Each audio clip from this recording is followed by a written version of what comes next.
This is my first time drinking a Lalani. I'm drinking the Hawaiian shaved ice. If I don't like it, I'm blaming Ange. She didn't tell me to get it. She just drinks it all the time. And every time we talk, I'm like, girl, I need to go ahead and taste this. So cheers to Ange.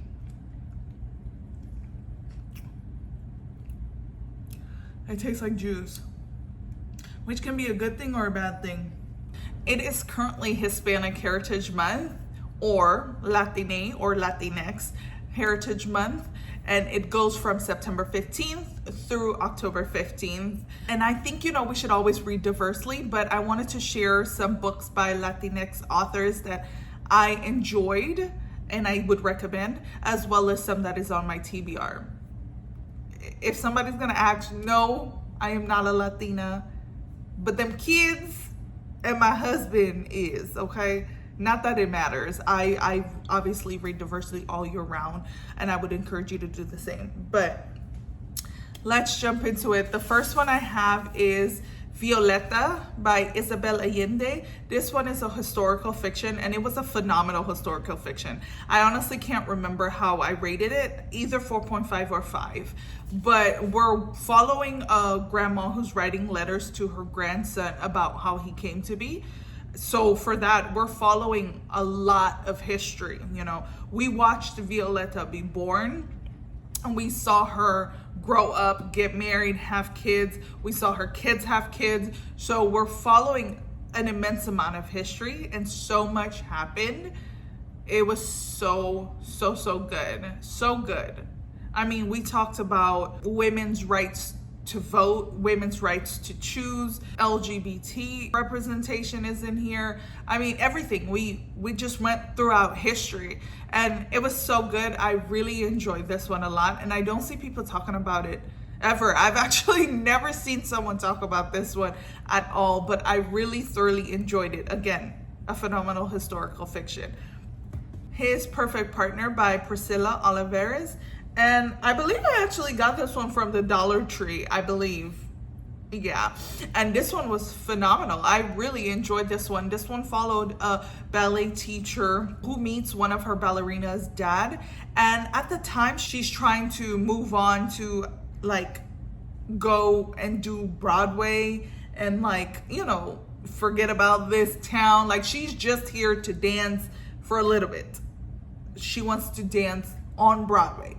So she is no nonsense. She's not messing around. She's not trying to find anybody. But the minute he sees her, he's like, oh my gosh, I have to have her. I just have to. And so she, letting him know not really interested. And if I was, I definitely wouldn't be interested in one of my students' parent. You know what I mean? But immediately, there's a connection. So I really enjoy this. And I usually I don't need kids in books, right? I don't need you to use a kid to further a plot, but obviously with her being the ballet teacher, the kid is in here, but the kid was very cute, okay? Very cute. And so I thoroughly enjoyed this one a lot. And then I have After Hours on Milagro Street by Angelina M. Lopez. There was some spice in I want to say 20 pages in the book, very early on, and then it kind of dissipates. But it follows a woman who is trying to turn her grandma's bar into a booming business. She currently is running from her old life. She got into some trouble back home, and so she doesn't have a job. She's trying to figure out what her next move is. So her grandma's bar seems to be the next move. Let's take it over and make it a big thing. But then she has to deal with the Jeremiah, who is trying to turn the bar into a different business, I believe. And she is not having it. So they're going at it, and they had not realized that when I said it got spicy a little bit on, they literally met and had a one-night stand, and then later they found out, oh God, I'm going against this man to try to get the bar. Honestly, I can't remember how it ended as far as the bar goes. I can't. My brain won't let me. But, it was a good read, not a bad read. I don't remember what I rated this, but The only thing I said at the time, I was like, man, this doesn't make sense. They said he's like towering over her, like she is so small compared to him. And the actual cover, like he doesn't seem like that much taller than her to me.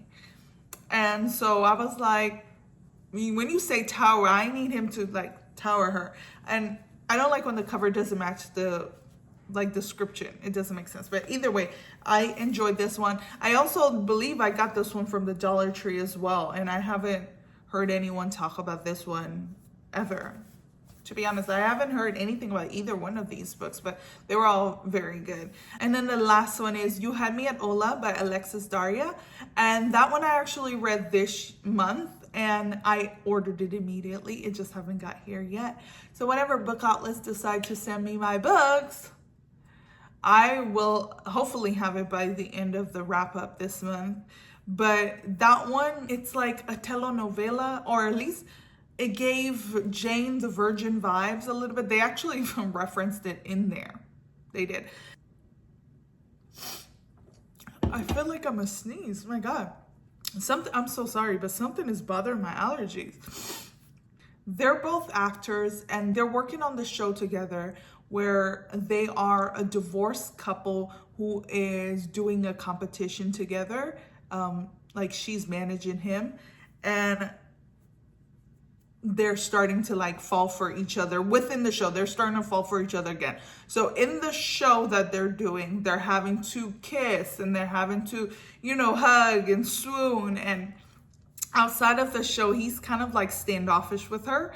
And she doesn't speak Spanish, but she's expected to in the show. She has Spanish lines. And so they were like, you know what, let's work together. She's like, you need to be more comfortable with me. Like, I feel like we would make a better show if, there wasn't this weird, like awkward tension between us. And then also he can help her with her lines because, she's saying the lines and she has the accent, but like, it takes her a while to process what the actual lines are. And so they're like working together and they start falling for each other. And I thought it was very cute. I liked it a lot. I enjoyed it. And so that brings me into my TBR, which the first one I'm gonna mention is the second book in that series. The second one is called A Lot Like Adios. And that one, I'm not sure what it's about. It may be a second chance romance. That's what I'm thinking. I'm thinking it's a second chance romance just because of the name, but I could be wrong. But that is one that I'm looking forward to reading. The next one is The Luis Ortega Survival Club by Sonora Reyes. And that one is a YA literature. It follows this autistic girl who doesn't speak, but then she meets this guy named Luis and he is popular and he's, kind of like, taken to her. And so they go to a party together where there is intercourse. However, she doesn't say no, but she doesn't exactly say yes. She's trying to figure out what happened, why it happened, and if she wanted it to happen, is what I believe. And so I think there's like multiple students in the school who have dealt with the same thing with this guy. And so she's going to try to find her voice and speak out against it. And so I'm excited to read that one. I think it is also like geared towards middle grade as well. It can be. Next is West Side Story by Priscilla Oliveras, which is another one of the authors I recommended earlier. But that one follows a woman who is trying to help her parents financially. So she enters this dancing competition where she's going out up against this guy. And,